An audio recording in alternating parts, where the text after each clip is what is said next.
Recordando la definición que veíamos en el teórico número 1 sobre pubertad,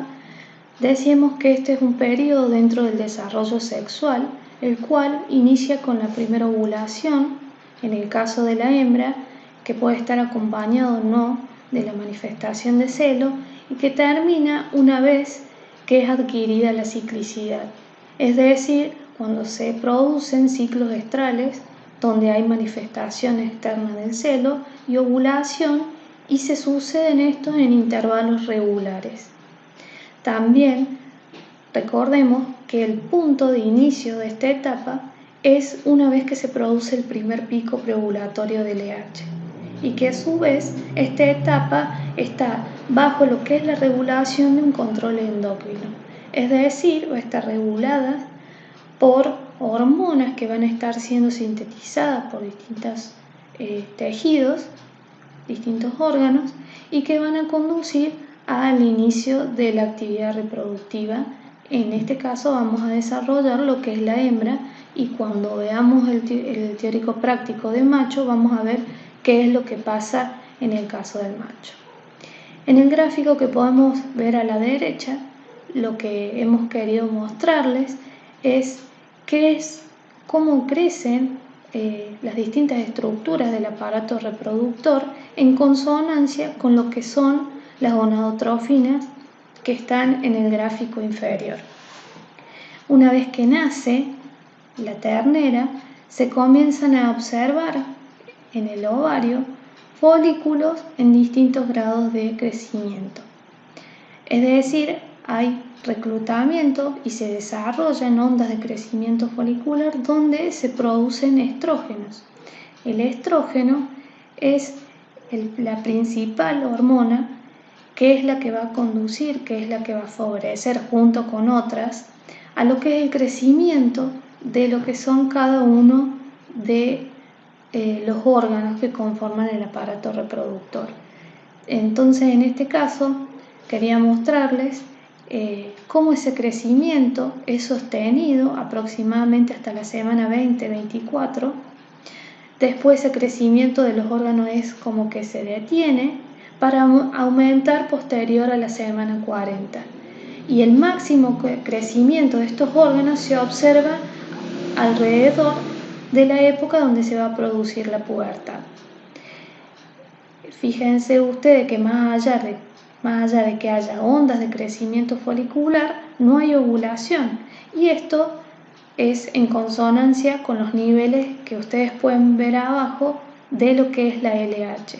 Para que haya ovulación, nosotros necesitamos de que haya niveles altos de LH, que es el que produce el pico y la ovulación. En este caso, los estrógenos que van a estar siendo sintetizados por los folículos que entran en esas ondas que se van sucediendo, no solamente actúan favoreciendo el crecimiento y el desarrollo de las estructuras, sino que a su vez ejercen una retroalimentación negativa en el hipotálamo, de modo que éste se encuentra altamente sensibilizado frente a esta hormona, y lo que produce es que haya bajos niveles de LH, porque se está inhibiendo lo que es su síntesis. A medida que va pasando el tiempo, la inhibición o la sensibilización que tiene el hipotálamo frente a los estrógenos va disminuyendo, y de este modo se va recuperando la pulsatilidad en cuanto a la GnRH, que sabemos que actúa en la adenohipófisis y produce cada vez niveles más altos de LH. En consonancia, vuelvo a decirles, con lo que vemos en el gráfico superior. Entonces, cuando los niveles de estrógenos comienzan a aumentar hasta tal punto que el hipotálamo ya no está sensible, sino que es capaz de responder, es decir, una vez que se activa el centro cíclico, se produce el primer pico preovulatorio. ¿Sí? Entonces, la hormona que va a estar condicionando el inicio de la pubertad, como ven ustedes, es la falta de la LH, pero esto tiene una consonancia o es debido a los efectos que los estrógenos están produciendo a nivel de hipotálamo. Asimismo, como mencionábamos, esta función reproductiva está bajo un control endocrino. Hemos mencionado de que hay ondas de crecimiento folicular, por ende hay folículos que están produciendo estrógeno. Pero lo que se sabe es que durante esta fase, que es hasta el inicio de la pubertad, desde que la hembra nace, se observa que estos estrógenos ejercen un efecto o un feedback negativo sobre el hipotálamo. ¿Sí? Estos estrógenos ejercen una alta sensibilidad, se observa una alta sensibilidad a nivel hipotalámico de lo que son las concentraciones de estrógeno. Y no es porque haya altas concentraciones de estrógeno, sino por el efecto que tiene el estrógeno sobre lo que es la síntesis de la gonadotrofina, que es la GnRH. En función, ustedes saben que en respuesta a lo que es la síntesis de la GnRH, se observa que se reproduce el mismo comportamiento de lo que son los pulsos de la síntesis y liberación de lo que es la LH. Yo ahí les he puesto el hipotálamo, porque es el hipotálamo el que secreta la GnRH, pero la LH, que sabemos que es producida por la adenohipófisis, representa el mismo comportamiento. Entonces, se ha observado que a lo largo de ese periodo, mientras la hembra presenta este crecimiento de sus órganos, es la maduración de los mismos, la sensibilidad de los estrógenos en el hipotálamo va disminuyendo y hacia el periodo que se acerca hacia la pubertad, esa sensibilidad se pierde y los estrógenos que siguen siendo producidos por los folículos empiezan a ser de una mayor cantidad. Es más, se ha observado mayor cantidad de estrógenos producidos por estos folículos previo, aproximadamente unos 10 a 8 días antes de la primera ovulación, se ha podido observar las mayores concentraciones de estrógeno. Bien sabemos que el requisito para que se produzca el pico de LH, es decir, para que se produzca la primera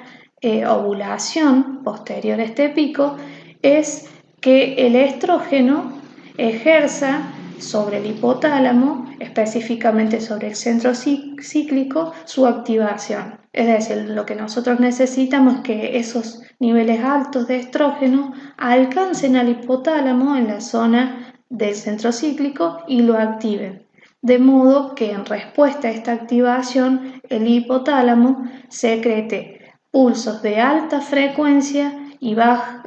amplitud de GnRH y que esto se traslade a la hipófisis, de modo que se sinteticen y se produzcan pulsos también de alta frecuencia y baja amplitud de LH. De este modo, una vez que se produce ese pico, esa pérdida de sensibilidad por parte del hipotálamo a los estrógenos y que estos aumentan de modo que se active el centro cíclico, se produce ese pico, ¿sí? Y se produce en la hembra la primera ovulación. Generalmente en los bovinos, en general se puede decir en las razas británicas que esto se puede llegar a producir entre los 8 y 10 meses. Y también se sabe que hay algunas otras especies o razas, digamos, específicamente en los bovinos, que demoran un poco más. Es importante que sepamos también de que esto también puede estar influenciado por otros factores que pueden estar relacionados con hipoalimentación, es decir, la nutrición también juega en este proceso un papel muy importante, es decir, animales que estén bajo restricción de alimentación van a demorar más tiempo en entrar a la pubertad porque obviamente el crecimiento y la maduración de su gónadas se va a ver, digamos, reducido. Entonces, se produce un atraso en lo que es la entrada a la pubertad.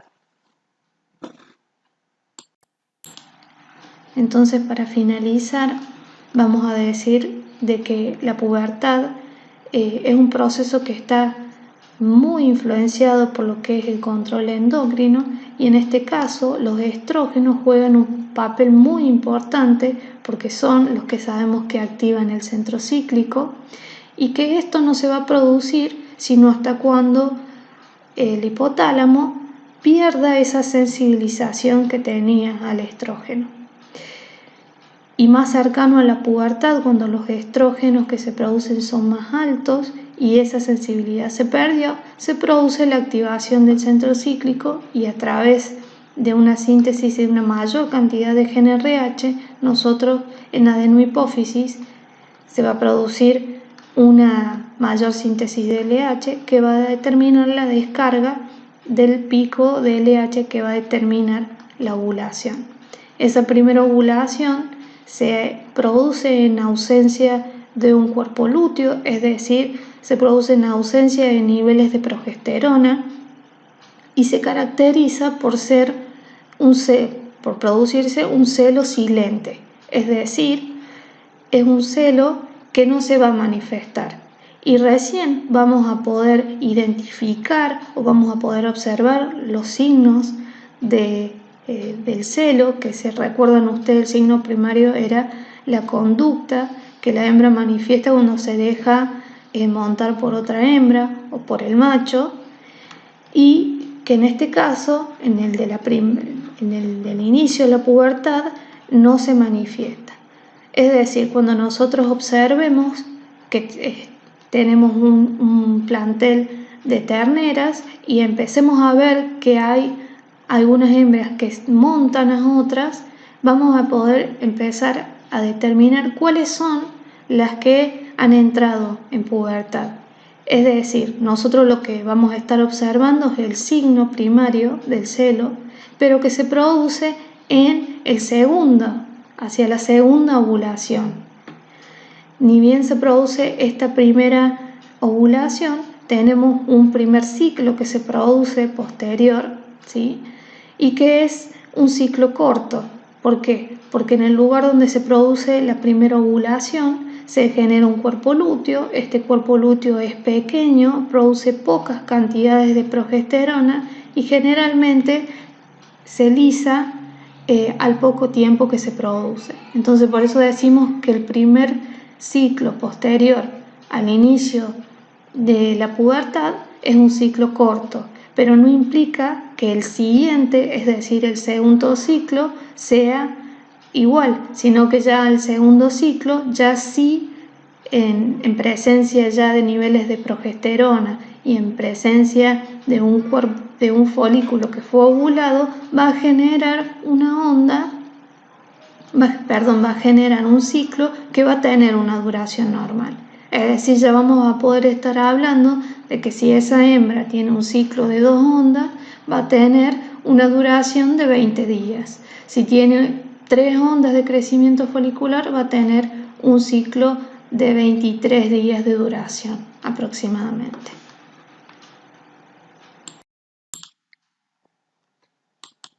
En este caso vamos a empezar a ver lo que es el ciclo estral y vamos a definirlo de dos formas. En primera instancia lo podemos definir como el periodo que está comprendido entre un celo y el siguiente celo, o lo podemos tomar o lo podemos definir entre una ovulación y la siguiente ovulación. Ustedes van a ver que es muy frecuente que el celo también le denominemos estro, ¿sí? Entonces también no se asombren de encontrar la definición que dice de que el ciclo estral es el periodo comprendido entre un celo y otro celo. El ciclo estral es, como ustedes pueden ver en la imagen, es un ciclo donde se suceden una serie de eventos que los denominamos etapas o fases, ¿sí? En este caso, a esas fases o esas etapas las denominamos estro, metaestro, diestro, proestro.